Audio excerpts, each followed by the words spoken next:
Voyage. This podcast is brought to you by Carvana. Carvana makes car selling fast and easy from start to finish. Enter your license plate or VIN and get a real offer in seconds, down to the penny. If you accept, Carvana will come pick up your car from your driveway. Or you can drop it off at one of our car vending machines. Either way, you get paid instantly. It's fast, transparent, and 100% online. Car selling that saves your time. That's Carvana.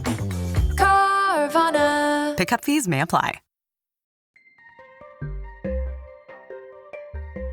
Fear, suffering, darkness, death. These forces are not your enemy. When embraced, they will be your greatest allies in the lifelong battle for lasting bliss. For the path to true inner peace is the pursuit of a worthy inner war. So I invite you to seek out suffering, pursue pain, dance with the darkness, and never stop chasing fear, or you will spend your whole life running from it. I'm Akshay Nanavati. Join me on the journey to the razor's edge to discover what it really means to be human. Let's go to war.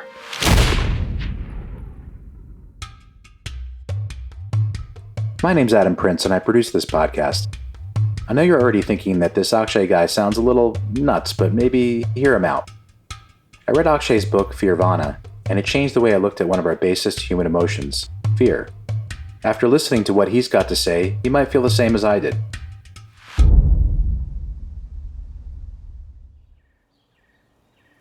Fearvana is a concept I created based on the idea that these two seemingly contradictory concepts of fear and nirvana are not in fact contradictory, but complementary. And fear is not the antithesis of nirvana, but the access point to it.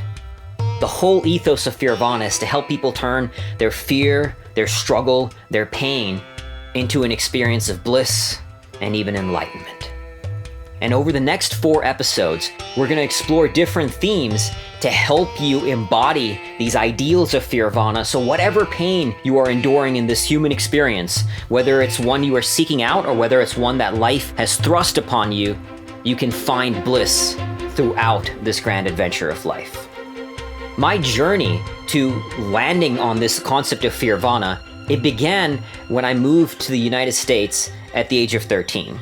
Soon after moving here, I got very heavily into drugs, into alcohol. I used to cut myself. I used to burn myself. I was consumed in this world of self-destruction.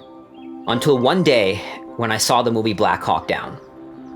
Watching this movie, watching the courage of men sacrificing their lives for each other, and specifically that one scene when Delta snipers Gary Gordon and Randy Sugar, they were up in a chopper and they volunteered to go on the ground to set up a defensive perimeter, knowing that hundreds of armed enemy personnel are heading that way, knowing that they have no idea when reinforcements would arrive, but they volunteered to go down anyway to protect Michael Durant, who had crashed in the second Black Hawk.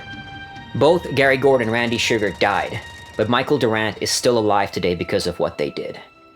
They posthumously received the Medal of Honor for their courage and their valor. And that triggered something in me. What kind of courage and self-sacrifice would somebody display in that situation? How does somebody do that? It was awe-inspiring. And it made me question the selfish, worthless, meaningless existence I was living at the time, and made me wonder, would I be able to do that? I didn't really have an answer. So I decided to find out. Despite 2 doctors telling me that Marine Corps boot camp would kill me because of a blood disorder I was born with, I enlisted in the United States Marines. Now this was tough for my parents. I was not a US citizen at the time. I was inevitably going to war. This was post 9/11. And so they asked me, why are you going to fight for a country that's not yours, for a war that's not your fight? But on the other hand, they saw me destroying my life with drugs and alcohol. And it was a really tough decision. How do you wrestle with that? What do they do with this? Now at the time, they didn't know what to do, but my decision was made. I was convinced this was my path. And so I was going to go in no matter what was in my way.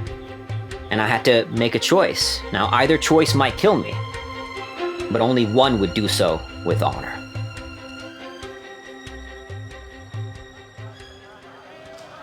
Marine boot camp was every bit as hard as you've seen in the movies. But it was fun, too. I got close to a lot of the guys in my unit, but one in particular became like a brother to me. Neil was from a small town in Texas and sounded like it. He was a lot of fun, always talking shit in a good way. He didn't look like a super soldier or anything like that, but he was focused and driven. We were both so motivated to go fight. I knew why I was doing it, but I'm not sure what drove him. Funny, I never asked. Didn't really matter. We were there to do a job. Neil and I drove each other to be better Marines. In boot camp, you're constantly being timed and measured against everyone else, so everything became a competition. We go through our course, target practice at 200 meters, 300, and 500 meters, over a quarter mile. Yesterday, I edged Neil out in the 3-mile run. Neil is desperate for revenge. All right, Nanavati, let's make it interesting.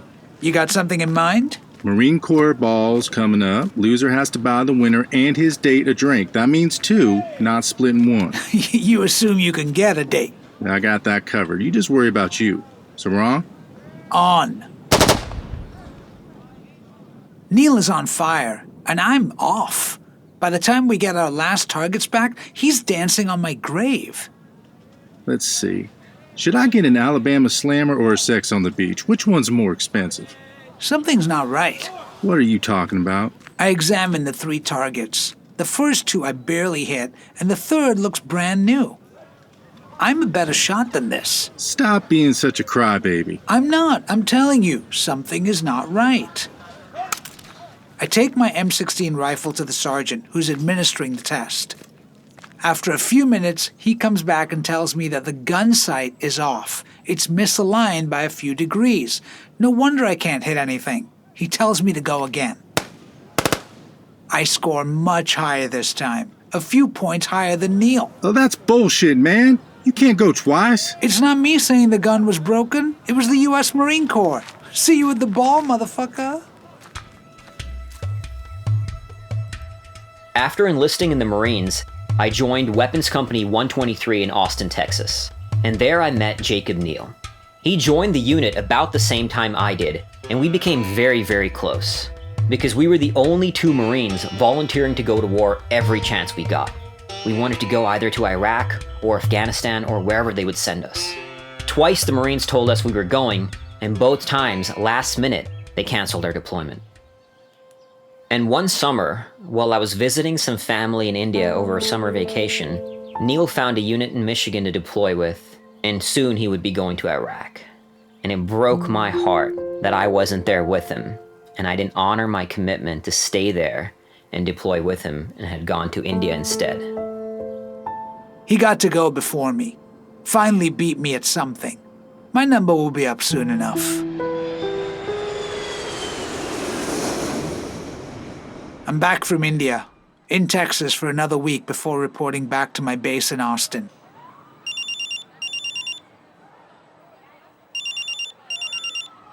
I see the name come up on my phone. It's Neil. He's still stateside with his unit, but they're about to ship off to Iraq. I wish I could ship out with them, but I took a few extra days to be with my girlfriend from college. It was my first serious relationship, but I was too young and inexperienced to be making long-term plans with her or anyone else. If I pick up now, he's gonna give me shit about not being there with him, and I know he'll say it's because of my girlfriend. I can't deal with this now. Not while I'm here. Not while I'm with her. I press the red button, sending him to voicemail. Hi, this is Akshay Nanavati. Please leave me a message and I'll call you back when I can. Months later, I'm still stateside training and looking for a unit that'll get me to Iraq. While we were in formation, the sergeant told us that one of our comrades from training was in Al Anbar province. He was the vehicle commander of a Humvee that drove over an IED. The explosion destroyed the Hummer and killed the VC.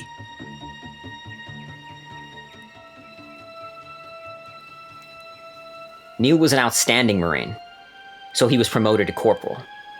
And as a result, he was in a seat as a vehicle commander that got hit with the IED, and he was blown up, and he was killed. That tore my soul. When we trained together, I remember I used to beat him by just a point or two on the rifle range, by a few seconds in the run. And in my mind, that meant that had I deployed with him, maybe I should have gotten that promotion to corporal. I should have been in that seat, and it should have been me that was killed instead of him. Now, he was a far better man, a far better Marine than me, but it was me that should have gotten that promotion so I could have been where he was at, and so he could have come back home to his fiancée. And I remember going to his funeral. I was on the 21 gun detail. I was carrying his casket. I remember seeing his body. I remember talking to his fiancée, and she was devastated. And I felt so guilty that I hadn't gone with him. We should have gone together. And I had gone instead to visit my family in India. I could never let that happen again. Just a few months after he was killed, I finally got the word that I would be going to Iraq. And once I got that notice that I was getting deployed, I knew that if it was up to me, I would rather be killed than anybody else in my unit. It was naive, because I know rationally you can't control what happens in war. I could have gone out there with Neil, he could have still died, I could have still come back home alive. Bullets fly where they fly, bombs explode where they happen to explode. We can't control that. But in my mind, I was going to go out there and I was going to do everything in my power to make sure everybody in my unit came back alive, even though I didn't really have much control over that. That's not where I went in my head.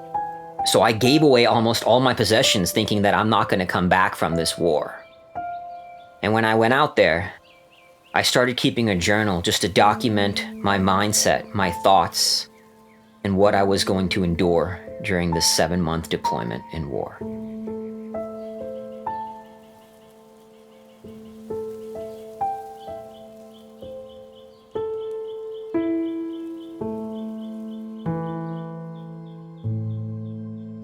I want to train and train the Marines because maybe that extra training could save lives in Iraq. I keep asking myself, what more can I do as a corporal, an NCO, to lead these soldiers? The responsibility of making sure they come back alive is on me. It's a responsibility I welcome and cannot forget. I know I can't control who lives or dies, and the Marines must take responsibility of the mission and their own lives. But I am still the leader of some Marines. I'll be the one making the decisions. I cannot forget that. It gets tiring sometimes, but this is nothing compared to the hardship and heroism of many Marines before me who have done far, far more. Stay strong. This is only the beginning. Keep your mind on your mission. Back home no longer matters.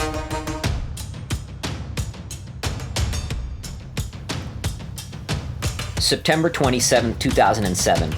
I finally got my wish and put boots on Iraqi soil with an M16 in my hand. And I thought, this gun sight better be right on.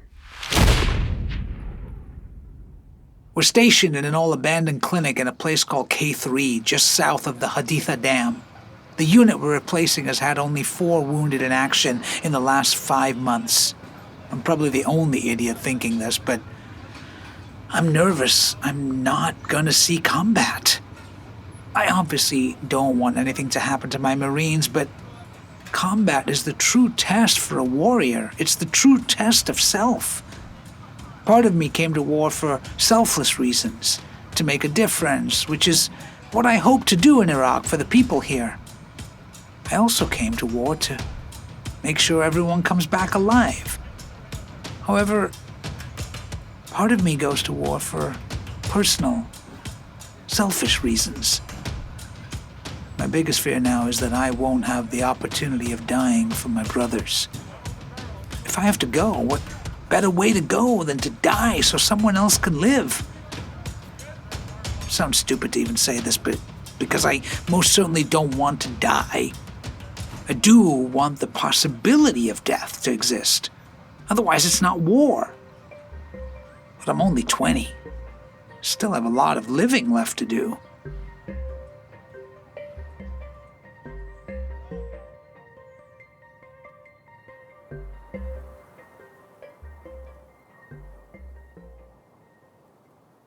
I've been here a month now and nothing. Even on my night patrols, I'm walking around thinking, someone, please take a shot at me. I feel like I'm not doing jack shit here. I know that's not entirely true. A guy came up to me, he spoke good English, and went on a rant about how the terrorists are enemies to humanity. He wants peace and security for Iraq and is glad we're helping. I'm doing more good here than I would be doing back home. But still, I want to get into the shit. I'm not being gung-ho or trying to kill people, but war isn't war without the fear for life. Without that, what meaning can I draw from this experience? In that adversity and fear of death, can I find myself and discover the values of life? For my own sense of self-discovery, I need to be at death's door. Those who have seen war say I'm naive, but they can only say that because they've experienced it.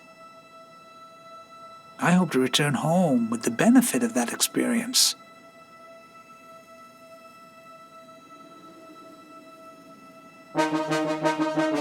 Today, it looks like I'm going to get that chance. We're reconning a cave outside Kafegia, where we have it on good authority that insurgents may be hiding. This is the most dangerous thing we could be doing. To my right is PFC Lopez. We approach the cave.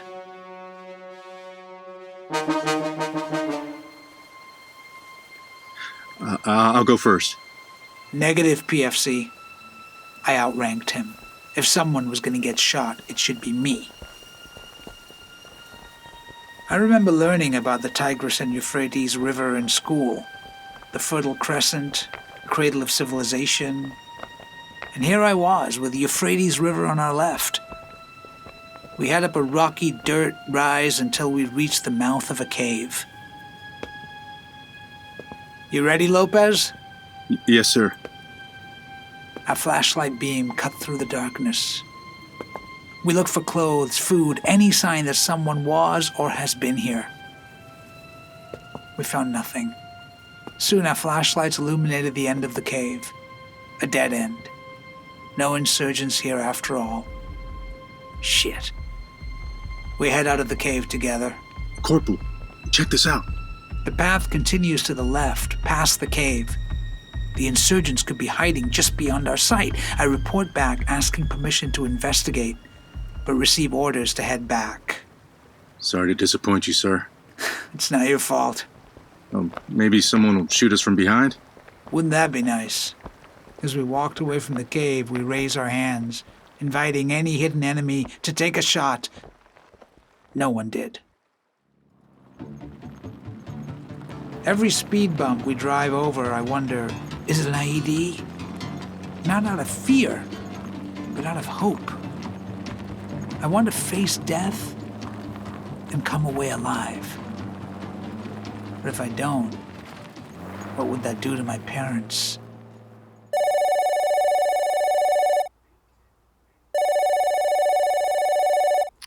Oh, Akshu. Mom, it's so good to hear your voice. How's Dad? Oh, he misses you very much, beta. As do I. When are you coming home? I can tell you when my deployment ends, and hopefully that's when I'll be coming home. What do you mean, hopefully? Mom, there are two ways soldiers come home from this place. The first way is in a seat on the transport plane, and the second... Akshay, don't. It's okay, Mama. Whichever way I come home, that is how it was meant to be. But the service wants to know what to do with my body in case... Can we change the subject? In a minute, Mom. They've asked me, and I need to give them an answer. I think I'd like a military burial. But I bet you and Dad would prefer I stick to tradition and get cremated. We're not having this discussion, okay? Mom, I really don't have a strong preference, but I have to have an answer. I'm happy to go with whatever suits you and Dad best. What will make the family the happiest? You coming home alive and putting this foolishness behind you. I still cannot understand why you would put yourself in danger like this. Beta, life is difficult enough. Your father has worked very hard to give you and your brother everything. Beta, you could do anything you want with your life in security and comfort. And what kind of life would that be? A safe one. Physically, yes. But but spiritually that sounds far more dangerous than what I'm doing. Seeking out suffering and death? It's not only that, Mom. War makes you experience both extremes. The very worst people can do to each other and the very best. It sounds to me that you like it. How could I explain to her? If you're constantly experiencing the middle ground, the normality of the human existence, how can you know anything about the true nature of man, and in the end, the truth about yourself? I'm just a few weeks from the end of my deployment. I feel ambivalent about going home. In the many months I've been in Iraq, I have not seen much action. My unit's taken rounds sporadically, but we've yet to be engaged in an all-out firefight. I started to resign myself to the fact that I might not see the kind of action I'd been hoping for. Then, my unit received our most dangerous mission yet. Go door to door in the most hostile town in our area of operation, Medem. My unit loads into the 7-ton truck with the Iraqi police. We're all on edge. I got this sinking feeling that I'm gonna die. Isn't that how it happens in the movies? The cop who's about to retire or the soldier who's about to go home is always the one who gets shot. I want to make it home. Of course. I wasn't so sure. Until now. What's wrong with you, bro? Nothing, I guess. I just didn't see it before, but I feel like this could be it. And it sparked something in me. This gnawing desire to see my mom and dad and my buddies from college. And that chick? What was her name? No, not her. We broke up before I shipped out. Oh, sorry. No, that was a good thing. But I'm excited about meeting someone new, falling in love and building a relationship. That won't happen if I bite it here and never make it home. Yo, why are we stopping? I could hear the Iraqi police talking. A nasty sandstorm just hit Medem, a few clicks ahead of us. I get a call from our commanding officer. Mission aborted. My remaining days pass like the final sands in an hourglass.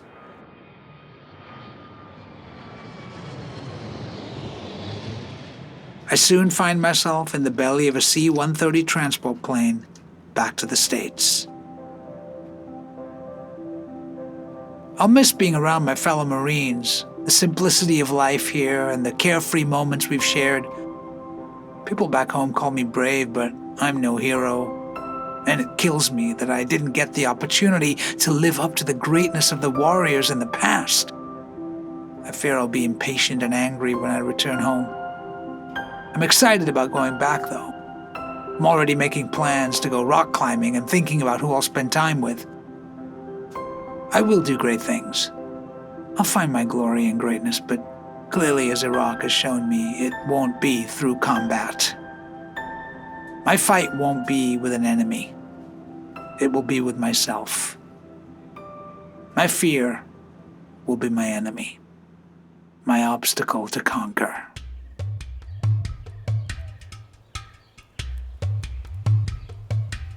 These experiences shaped the person I am today.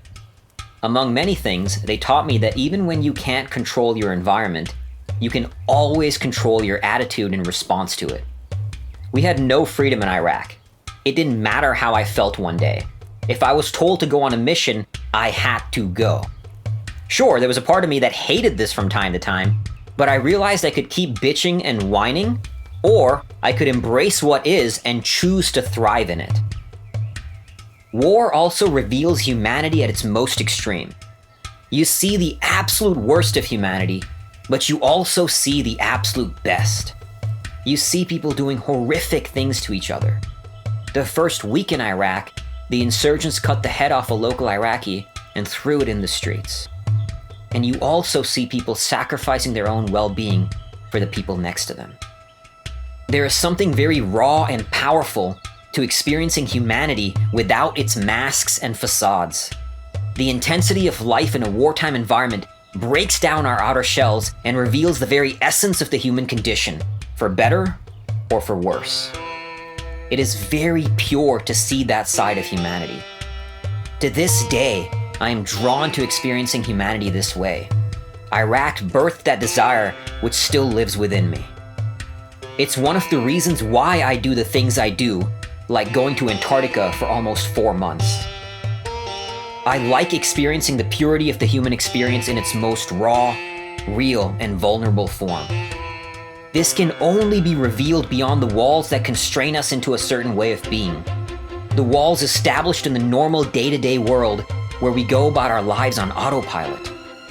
Out there on the edge, when our paradigms and constructs on how to engage with the world are shattered, when the walls break down, we are forced to tap into something deeper. We are forced to find something stronger within to transcend the self and keep moving forward, 1 inch, 1 step at a time, no matter what comes in the way. That journey into the human soul is the most arduous, most enlightening, and most beautiful journey there is. My experiences as a Marine and in Iraq birthed the essence of Fearvana. They taught me how to suffer well. They taught me the beauty of adversity and, more importantly, our ability to transcend it. They taught me that fear and suffering are not the antithesis of nirvana, but the access points to it. Those experiences in Iraq were some of my most enlightening about the nature of the human condition. It taught me how strong we are to endure great adversity and keep rising in the face of it. I don't mean just myself. I mean the Iraqi people who have suffered for years under an oppressive regime and yet kept striving with a smile to create a better life for themselves and their families. Iraq showed me the power of the human spirit and planted the seed to keep exploring humanity at its most extremes. That's why I was drawn to Liberia as well, which we'll get into in a later episode. I had many jobs in Iraq, but one was a particularly dangerous one. I had to walk in front of our vehicle convoys looking for IEDs before they could be used to kill me and my fellow Marines. I got assigned that job. I didn't choose it, but I was glad to do it. For the most part. Sometimes, though, I hated getting out of that fucking 7-ton. Yet I would rather it have been me that got hit, if it were to happen, than anybody else. I also embraced the fear and got out of that vehicle every time. Fear never held me back once. That's the essence of Fearvana at its finest. I also love the simplicity of life at war. Paradoxically, war is a strangely peaceful experience, and a very addictive one. It meets a lot of the human needs. You are connected deeply to tribe, so you feel belonging. You experience aliveness outside the mundane because you're at war. And separate from all the politics of the war, on the ground we were there to do some good. So we were also doing something meaningful that is bigger than each of us. Iraqis used to say things to me like, "I feel sorry Americans have to pay in blood for Iraqi freedom." Out there, we lived for each other and the mission. Out there, my personal well-being was not of top priority. It didn't matter if I was too tired or if I didn't feel like going on a mission one day. We went anyway. The mission and the men, that was more important than me. And we all lived in that world together. We suffered together and bonded together. That is extremely rare to find in the normal world where most people only live for themselves. There is nothing more beautiful than living for something bigger than you, than living in a world where the good of the group matters more than your own individual well-being. Even though I may have personally hated it at times, especially when I was tired or exhausted on all-day missions, those moments define humanity at its finest. A group of warriors putting their own well-being aside to come together for each other, to serve and support and oppress people, and to fight for a mission that means more than each of them as individuals. The Marines and Iraq taught me the true meaning of service and sacrifice. It's something I hold with me to this day. When I was in Iraq, my vehicle drove over an active IED that happened to not explode. I don't know what that all means, but I do know that it is my responsibility to now earn this life I've been gifted by being of service to my human family. I cannot waste it by downing liters of vodka as I once did. It is my duty to share my learnings to help others find light in darkness. The words I want on my tombstone are, "He wandered the world with human heart to doctor the sick with human soul." Those words are my compass. They are my North Star. They are based on one of my favorite quotes of all time from Carl Jung. This is how I wish to live my life. Anyone who wants to know the human psyche will learn next to nothing from experimental psychology. He would be better advised to abandon exact science, put away his scholar's gown, bid farewell to his study, and wander with human heart through the world. There, in the horrors of prisons, lunatic asylums, and hospitals, in drab suburban pubs, in brothels and gambling halls, in the salons of the elegant, the stock exchanges, socialist meetings, churches, revivalist gatherings, and ecstatic sex, through love and hate, through the experience of passion in every form in his own body, he would reap richer stores of knowledge than textbooks a foot thick could give him. And he will know how to doctor the sick with a real knowledge of the human soul. These life experiences I gained in Iraq is what has now helped me doctor the sick with the real knowledge of the human soul. This was just the beginning of Akshay's journey of self-discovery. Tune in to our next episode when he struggles with life after the Marines. Before he can help others, he must learn to help himself. Akshay will learn that the key to his happiness lies in embracing his fears.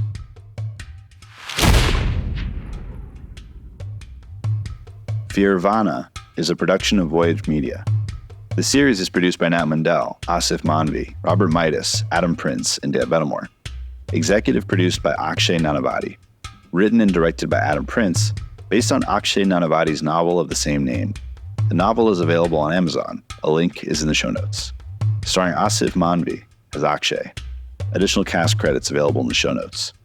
Edited, sound designed, and mixed by Joel Libman. Original music by Derlis Gonzalez. If you're enjoying the podcast, please leave us a 5-star review on Apple Podcasts or anywhere you're listening, and subscribe now for future episodes.